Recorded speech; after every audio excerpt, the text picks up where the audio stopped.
In this video, I'm going to show you how to make your playlist on YouTube play continuously. It's a very quick and easy process, so make sure to follow along. First, you need to come on youtube.com, log into your account, and search for the playlist that you want to play continuously. In my case, I have this playlist that I will show to you, but you can use any playlist, including a music playlist. After doing that, you just need to come right here, okay, and you will see two options. You need to click on the first option, loop playlist.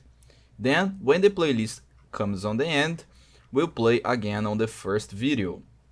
Now, if you want to make your playlist when a video ends and play a random song on the playlist or a video, for example, you need to turn on this second option, shuffle playlist.